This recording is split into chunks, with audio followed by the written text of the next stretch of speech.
Ok, entonces vamos a continuar. Ah,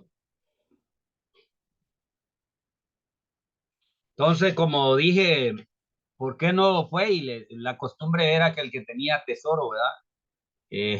El que sabía el tesoro era y podía, él era el que podía reclamarlo. El dueño no sabía, pues, pues eso él fue y compró la propiedad porque también no era suyo. Y para poder sacar el tesoro tenía que ser suyo esa propiedad. Él, es un poco parecido a la historia, ¿verdad? De Alaska. El estado de Alaska, la Unión Soviética no sabía que Alaska tenía petróleo, pero Estados Unidos sí sabía. Y ellos le compraron esa propiedad a ese terreno, ese estado, se lo compraron a la Unión Soviética. Y es un lugar que tiene mucho petróleo. Ellos no sabían que había petróleo ahí, pero es parecido a esto, ¿verdad? Que aparece aquí en esta historia. Ahora, ya sabemos que ese no era el propósito de la parábola, ¿verdad? El propósito de la parábola era el tesoro en sí, el valor del gran tesoro.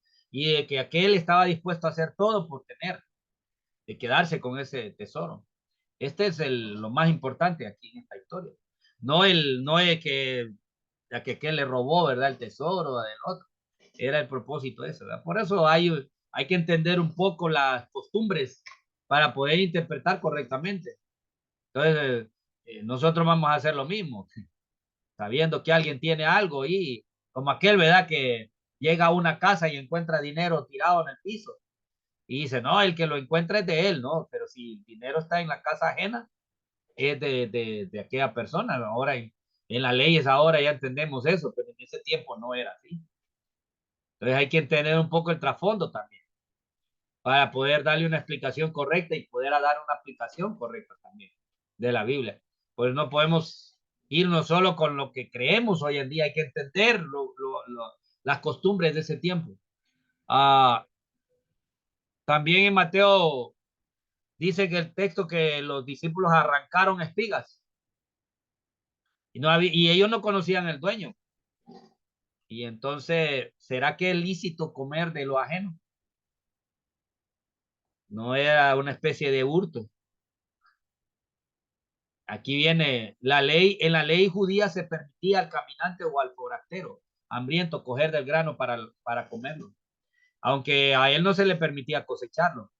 Y en la ley de justicia social que tenía Israel, o Dios le dio al pueblo de Israel, ellos tenían que dejar espigas de los lados para que los pobres y los forasteros pudieran, o los extranjeros pudieran comer. Ya era una ley en el Antiguo Testamento. Y esta ley fue hecho para eso, ¿verdad? Y realmente los discípulos no cometieron ninguna falta ni robaron nada. Por eso tenemos que entender un poco el trasfondo. Entonces, también las costumbres usadas entre los judíos explican algunas cosas extrañas. En Lucas 10 leemos ocasión cuando el Señor envió a los 70 a anunciar el Evangelio y les dio algunas instrucciones específicas. Y les dijo en el versículo 4, en capítulo Lucas 10, 4, dice, a nadie saludéis por el camino. ¿Cómo es eso? Que no va a saludar a nadie. Y más bien, si estamos hablando de evangelizar, pues el compromiso o la manera de la relación es parte de eso. Pero nos extraña este requerimiento de Jesús. Pero hay que entender que los saludos en ese tiempo eran muy largos. Y cuando se encontraban en el camino, los judíos se saludaban con un lento chalón. Y no solo eso, doblegaban desde la cintura hacia el lado derecho. Lo repetían al lado izquierdo y hacían todo. Era un gran ritual de saludar, ¿verdad? Podía durar una hora o media hora el saludo. Entonces, y eso lo tenían que hacer con todos el que se encontrara y conocido. Y entonces, eh, el predicar el evangelio ya no iba a ser una prioridad. Entonces, no es que la instrucción prohíbe el saludo. Realmente lo que estaba queriendo decir Jesús era la necesidad de que el evangelista debía dar el mensaje, no demorarse en dar el mensaje. Entonces, uh, también vemos en la historia también del libro Eliseo, ¿verdad? En el libro de Segunda de Reyes. Envía a su ayudante a la casa de la viuda para poner su bordón sobre la cara del niño que había muerto. Le dice, no debe saludar a nadie, ni contestar a otro que saluda. O sea, el asunto requería prisa, porque el niño iba a morir. Y Eliseo le pidió que fuera y pusiera su bordón sobre la cara, ¿verdad? Del niño. Entonces, era un poco una costumbre que había en los judíos y por eso esa instrucción ahí.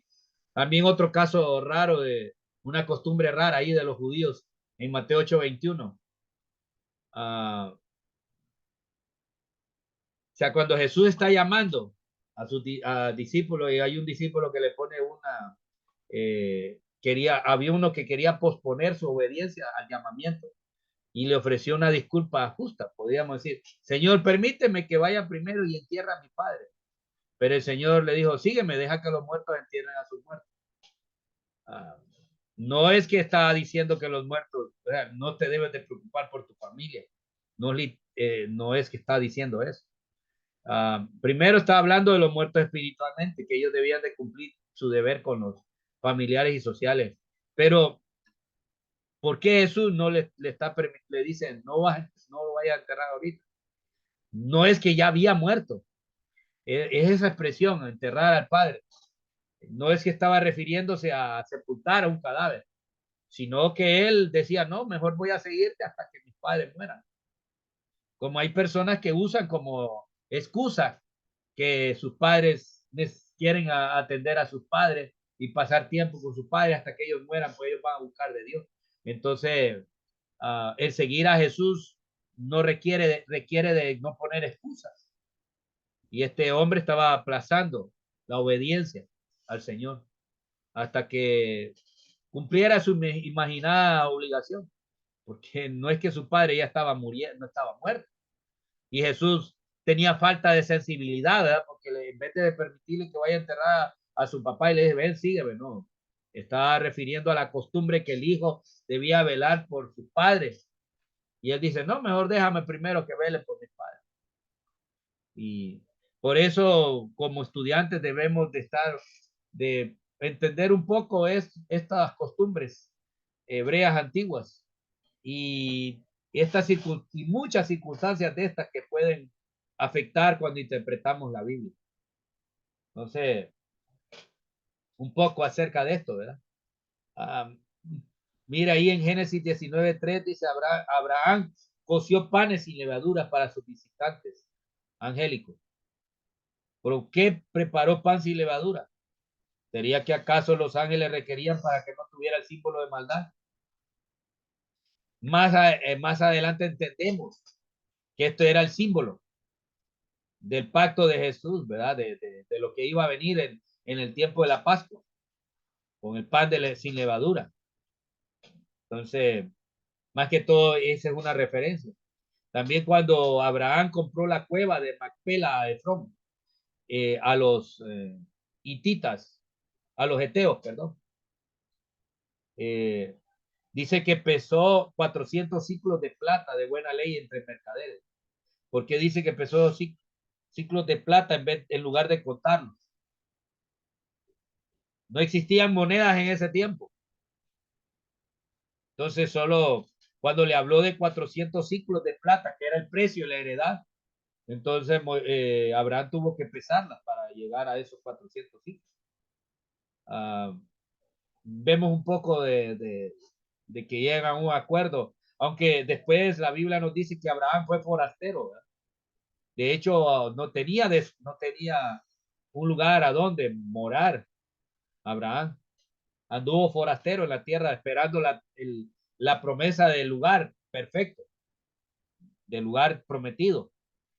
Pero sí nos llama la atención que compró esa heredad para sepultar a su esposa, a Sara, a su esposa Sarai, perdón. Entonces, algunas cosas que podemos entender, ¿verdad? acerca de costumbres del antiguo, de los hebreos antiguos, y eso nos va a ayudar a entender mejor la interpretación de texto. Entonces, preguntas hasta aquí. ¿Hay alguna pregunta? ¿Preguntas? ¿No hay preguntas? Todo tranquilo, todo tranquilo. Todo tranquilo. Sí, hermano. Ajá. No, ahí lo último, eso que dice ahí para lo que dice que Abraham coció pan, preparó pan sin levadura. Me imagino yo que eh, no sé si es que no tenía la levadura o en realidad es por lo que dice el escritor ahí, que era porque eran los ángeles y no deberían de comer, pues, porque se dice que la levadura, y Pablo lo explica, creo en Corintios, que un poco de levadura leuda toda la masa, refiriéndose a que la levadura pues también tiene sinónimo de maldad. Pero eso ya lo entendemos por la revelación progresiva ya del Nuevo Testamento. Ajá, Pero por eso le acordemos lo que digo. estamos hablando del Antiguo Testamento. Y los Ajá, sí, antiguos sí. no tenían esas referencias. Ajá, ¿Por qué a eso. usó panes sin levadura? Ese puede ser una explicación. Posiblemente no tenía Ajá, levadura. No ajá, existía la sí. levadura. Posiblemente no existía la levadura. Y también después fue usada como figura. Acuérdense. Ajá, De ajá. Jesús. Figura de Jesús, ¿verdad? Perdón, primero de la Pascua, de los Sí, panes sin levadura y después referencia de Jesús, ¿verdad? Ya lo entendemos ahora, ajá, pero ¿cómo lo hizo en ese tiempo y por qué lo hizo así? También Lot ajá, preparó panes sin levadura a los ajá, ángeles. A esos mismos ángeles Lot también le preparó. Entonces, lo que nos da a ajá, entender también es que era una costumbre de ajá, ellos, de esa zona. Era una costumbre preparar el pan sin levadura.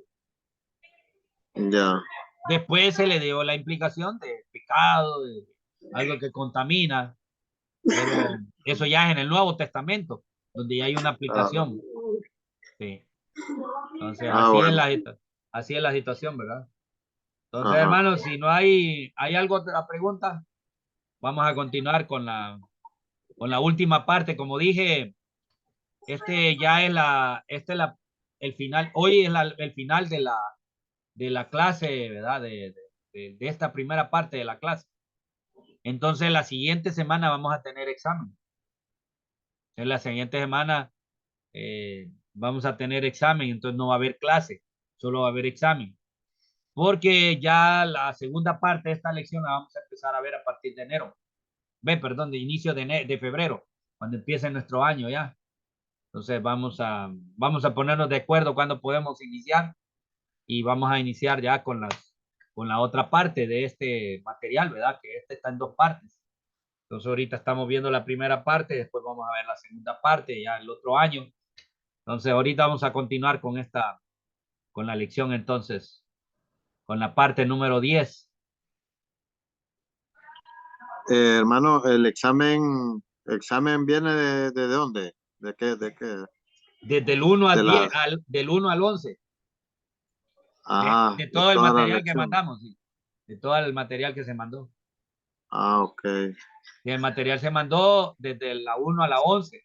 Entonces el examen viene de Ajá, la 1 a la 11 para que no se nos ajá, acumule. Y como dije, más que todo van a ser, lo que quiero es que sean, no va a ser algo de garrotear o como decimos, de ajá. aprendérselo de memoria. Van a ser muchos fundamentos, algunas cosas en los exámenes que pongo normalmente vienen así Algo práctico. y a veces en el mismo examen están respuestas, pero si usted entiende el concepto, la va a poder entender. Y a ver, Ujú, como digo, a veces vienen verdades a medias también. ajá. Entonces, verdades, medias verdades y medias verdades son falsedades. Entonces, y cuando uno entiende el concepto, pues es fácil de entender cuando algo es falso. Cuando un enunciado tiene media verdad o tiene media mentira, es una mentira. De ahí va Ujú, a venir el examen, ¿verdad? De todo, hasta este punto de hoy. Entonces, ujú, por eso los hermanos tienen tienen que estudiar, y los que no vieron, los que, pues, ponerse al día con las partes que no vieron, ¿no? Entonces hoy vamos a hablar un poco de la clave de los dos testamentos. Ahora, hay un problema, ¿verdad? Entre los dos testamentos, nos pone a veces en duda. ¿Cómo estos dos testamentos fueron unidos en un mismo libro, siendo tan diferentes ambos? Puede ser que haya un conflicto grande entre la ley de Moisés y el Evangelio de Cristo. Uh, También tenemos que entender que hay diferencias entre la ley antigua y el Evangelio. Pues entonces, ¿cómo es eso?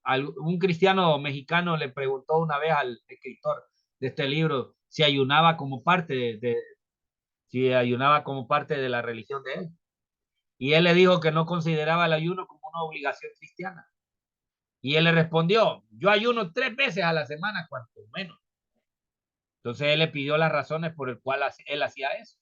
Y lo explicó de esta manera. Jesús dijo, si vuestra justicia no fuere mayor que la de los escribas y fariseos, no entraréis en el reino de los cielos. Y como ellos ayunaban 2 veces al día, a la semana, yo creo que debo ayunar 3 veces para que mi justicia sea mayor que la de los fariseos. Imagínense qué aplicación, ¿verdad? Estaba un poco confuso en cuanto a la justicia, ¿verdad? Y hay algunos cristianos que ahora son bien estrictos en cuanto a esto, ¿verdad? Hoy hay iglesias que persisten o insisten en que se deben de guardar muchos aspectos de la ley mosaica. Aún Martín Lutero, el reformador, confesó en un comentario sobre Gálatas, dijo, la ley nos da problemas a todos. El libro de Gálatas dice que la ley esclaviza y la gracia liberta. De eso habla el libro. No volver otra vez a la esclavitud, dice el libro de Gálatas. No vuelvan a la esclavitud. Entonces, la razón por la cual tenemos esos problemas es bien difícil, porque es difícil distinguir entre la interpretación legalista del Antiguo Testamento y las promesas de la gracia, que creyendo que pueden salvarse cumpliendo todos esos requisitos. Ya en el Nuevo Testamento entendemos muchas de estas cosas.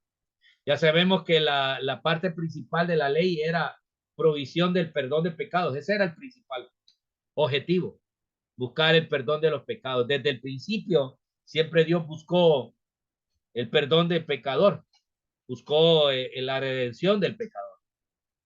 Vemos a la primera pareja cuando pecan y comen del fruto, Dios sacrifica un animal. Siempre habían problemas en ese sentido, ¿verdad? El ser humano siempre ha sido pecador. Ese perdón ya en la ley se verifica por medio de ceremonias de sacrificios de animales. Se requería la muerte de ellos, y esa sangre, que la sangre de ellos debía ser derramada sobre el pecador y sobre el altar. A través de la ceremonial de la ley se le daba el perdón del pecado. Ahora,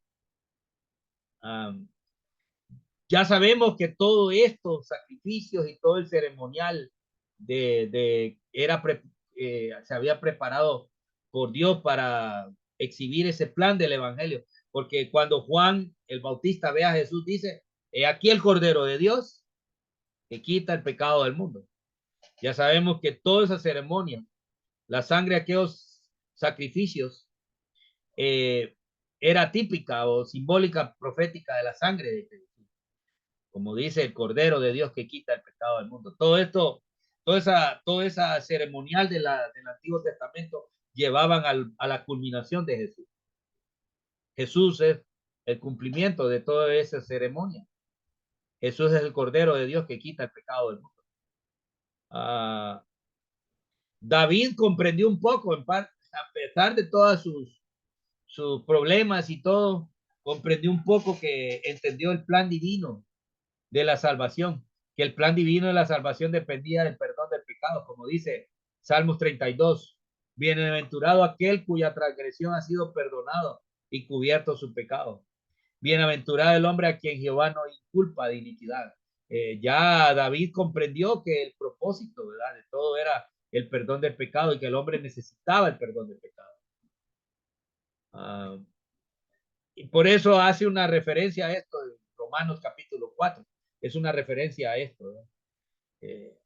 Pero aunque la mayoría de los antiguos malentendía el plan de Dios de cómo justificarse en el antiguo pacto, y algunos, especialmente los profetas, lo entendieron hasta cierto punto. Ya entendemos que ellos tenían limitaciones teológicas, limitaciones según el tiempo en que lo escribieron. La verdad es que la ley misma con sus ceremonias, tipos, símbolos, instituciones, profecías, promesas, ¿qué era lo que hacían? Testificaban del evangelio que había de venir mucho antes de ser revelado en la enseñanza de Jesús y la predicación de los apóstoles.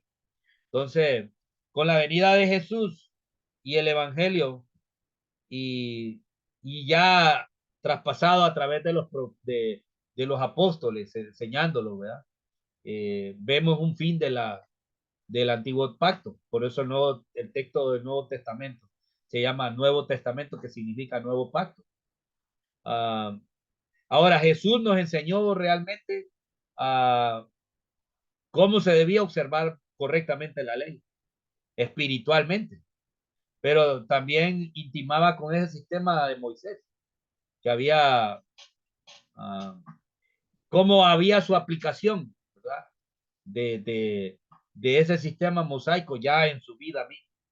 Entonces, los mismos apóstoles en los primeros años estuvieron lidiando con las dificultades de ese conflicto de los dos sistemas religiosos. Habían unos diciendo, no, el que no guarda la ley, el que no se, en Gálatas, bueno, en el libro de Filipenses, habla de que habían unos judíos, unos judaizantes que obligaban a los hermanos a, a circuncidarse, porque decían que no era suficiente el sacrificio de Jesús. Entonces, ya había una lucha en ese tiempo, ya había un problema desde ese tiempo, en el tiempo de los apóstoles. Por eso Pablo tiene que escribir fuerte a varias iglesias, porque había esa influencia. Con el traspaso del mensaje de salvación a los gentiles, la enseñanza evangélica estaba por fin libre del legalismo y la intolerancia del judaísmo. Muchos cristianos, muchos que vinieron a Cristo, traían todavía ese legalismo del judaísmo y lo querían imponer en la iglesia. Entonces había conflicto entre cómo dejar esta ley atrás y cuál es la ley de Cristo ahora. En nuestros tiempos, en nuestros propios tiempos, la falta de enseñanza sobre este asunto ha permitido que muchos cristianos caigan en la antigua ley, ¿no? Y se vuelvan legalistas también, ¿no? Tenemos un problema de legalismo también hoy en día. No estoy hablando de liberalidad, no estoy hablando de liberalidad, estoy hablando de la libertad en Cristo, enseñada en el Evangelio. Ya estamos libres de todos los rituales y esas ceremoniales del Antiguo Testamento.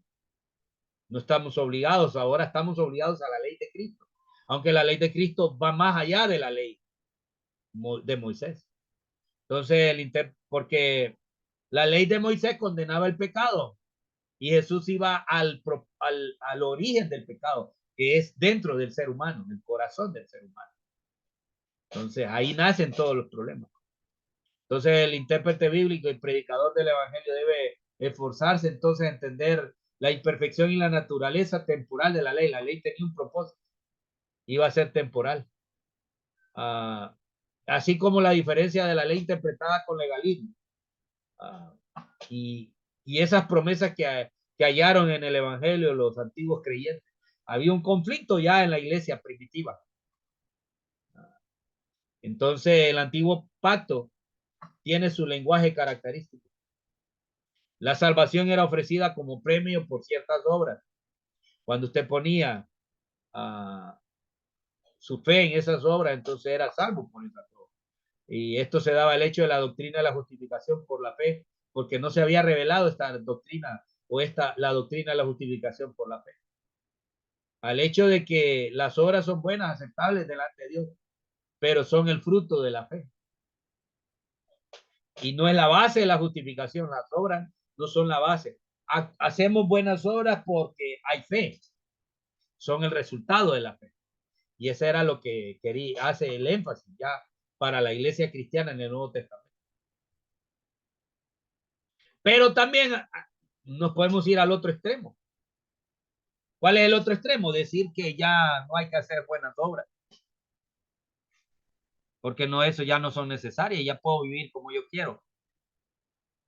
Porque de todos modos ya la ley, las obras ya no son para salvación, ni son la fe. Ya Cristo nos perdonó y nos salvó y ya. Pero dice la Biblia también que esa fe obra, hace buenas obras, obra para bien en el ser humano. Entonces, ahí es donde están los conflictos, ¿sabes? El intérprete puede caer fácilmente en el error de pensar que hubiera en realidad en aquella época una salvación por las obras, cuando es justificado por la fe en esa época. Vaya, están revueltos los animales hoy. Vamos a ver. Los espíritus chocarreros. Están ahorita revueltos los gatos. Bueno, entonces, este es un conflicto, ¿verdad? Ya lo vivía la iglesia en ese tiempo. Y a veces, y lo termina de rematar a veces cuando malinterpretamos Santiago. Cuando malinterpretamos Santiago, el justo por la fe vivirá, cuando partamos de ese hecho, del justo por la fe vivirá, y en el libro de Santiago dice que la fe sin obras es muerta. Y que muéstrame tu fe, pero muéstrame tu fe por tus obras. Ese es el propósito del libro de Santiago. Que la fe en el corazón de la persona va a producir obras. Es una persona que dice tener fe, pero no hace buenas obras, es señal que la luz de Dios no está en él. Si una persona dice que tiene fe en Dios y vive como el mundo y vive todavía haciendo obras, no porque es para salvación, no es para que digan, ya es salvo. No, es porque por agradecimiento, porque ya el Espíritu de Dios obra en su vida, lo va a llevar a hacer buenas obras. Es lo normal. Entonces, el cumplimiento de la ley fielmente y de corazón incluía el reconocimiento de Dios, la fe en su palabra y la aceptación de sus promesas de salvación. Entonces, hay que entender entonces lo que es revelación progresiva. No lo entendían y había conflicto en la iglesia. Todavía existe ese problema hoy en día. La ley fue la primera revelación sistemática de la voluntad de Dios. Entonces, los profetas trataron de ponerla en práctica en el interior de la nación. Y aún Jesús la dejó más clara en el Sermón del Monte. Habéis oído de los antiguos. Y él empezó a predicar una nueva doctrina evangélica. Empezó a poner aplicaciones de la ley en la vida práctica de las personas. Entonces, después de la resurrección de Jesús y glorificación, guió e iluminó la mente de los apóstoles con su espíritu. Dijo, la promesa del Señor es que el Espíritu nos iba a guiar a toda verdad y nos iba a enseñar las cosas, ¿verdad? Que el Señor había enseñado. Entonces la iglesia entendió eso.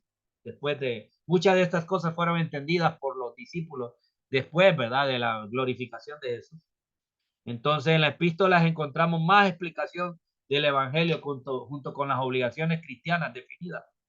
Entonces, y el tema de la obra del Espíritu en el creyente. Entonces, el Espíritu Santo está aquí en el creyente para llevarlo a obedecer a Dios, para llevarlo a cumplir las promesas de Dios, a cumplir el plan de Dios en su vida. Y entonces en el Evangelio vemos obligaciones y en las epístolas de Pablo vemos obligaciones cristianas ya definidas, ¿verdad? Entonces, ya no solo es cumplir la ley, sino vivir la ley. Debe ser de adentro hacia afuera y no de afuera hacia adentro. Bueno, ya tenemos 10 minutos. Vamos a tratar de terminar. Entonces, en el último libro de la Biblia encontramos en algún detalle la esperanza de un nuevo mundo que está gobernado según los principios del Evangelio. Ya vemos los antiguos, la iglesia primitiva decía, ¿y cuándo se va a cumplir esto? Entonces Apocalipsis nos da el cumplimiento de esto. Un rey de Israel, el rey de reyes, señor de señores, sentándose en el trono eterno de David. Y entonces vemos todo ese cumplimiento, el mensaje de salvación a todo el mundo y ese reino futuro del Señor Jesucristo. Entonces, usando esta clave de los dos testamentos, el intérprete, el estudioso de la Biblia podrá leer y entender el mensaje bíblico con mayor exactitud. Entonces, el Evangelio, Cristo es el enlace entre el Antiguo y el Nuevo Testamento. Los profetas, los antiguos, los salmos hablaban de Jesús y Jesús es el cumplimiento de todo el Antiguo Testamento. Entonces, Cristo y el Evangelio es la única explicación de las diferencias entre el Antiguo y el Nuevo Pacto. Entonces, en Cristo todo se cumple y en Cristo está la unión de ambos testamentos, ¿verdad? Jesús es el cumplimiento de las profecías. Entonces, podemos entenderlo claramente a la luz del Evangelio ahora. Como dije, los profetas del Antiguo Testamento no vieron el tiempo de la iglesia, solo vieron la venida del Mesías y su manifestación, su sufrimiento, y vieron también su establecimiento con un reino eterno que no iba a tener fin. El cumplimiento de la profecía de la promesa al rey David, que su reino nunca iba a tener fin. Solo eso vieron. No vieron el tiempo que ahora estamos viviendo. Entonces, esto es un poco, ¿verdad? Ya el tiempo del Evangelio y de la iglesia, que ya le tocó vivirlo a Pedro y a Pablo, y nos dieron instrucciones de cómo vivirlo los discípulos, ¿verdad? Ellos, como dice, pusieron los fundamentos de la iglesia, y ahora pues cada quien mire cómo sobreedifica, pero ya el fundamento no se puede cambiar. Entonces, esto es la parte a la que llegamos al final. Algunas cosas del Antiguo Testamento, pero dice, procure definir mensaje del Evangelio en términos que reconocen la expresión de él en el Antiguo Testamento. Hay algunas referencias del Antiguo Testamento de él, ¿verdad? Y cómo se cumplieron. También el mensaje del Evangelio en Génesis 15:6, que dice Génesis 15:6. Y creyó a Jehová y le fue contado por justicia. ¿Quién? Abraham. Y después aparece como héroe de la fe, ¿verdad? Aparece como héroe de la fe. Entonces, hasta ahí quedamos con esta parte que tiene que ver con el cumplimiento, la clave de los dos testamentos, la clave de los dos testamentos de Jesús. Si hay cosas oscuras, lo vemos en cumplimiento. Si hay profecías oscuras, lo vemos en el Nuevo Testamento y en los Evangelios. Ya, esa es la clave, ¿verdad? De los dos testamentos. Jesús es el que hace la unión entre ambos testamentos. Entonces hay preguntas, comentarios. Tenemos 6 minutos antes de terminar.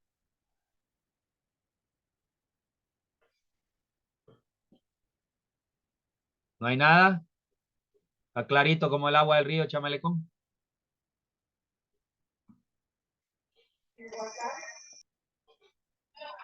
Ajá, mano. Sí, no, hermano, solo que estaba viendo eso yo ahí con respecto a lo que dice, ¿verdad? De Abraham en el 15:6, que creyó a Jehová y le fue contado por justicia. O Esa es sea, la por base de ahí la fe. no tiene, Esa es la base, por eso lo llama el padre de la fe.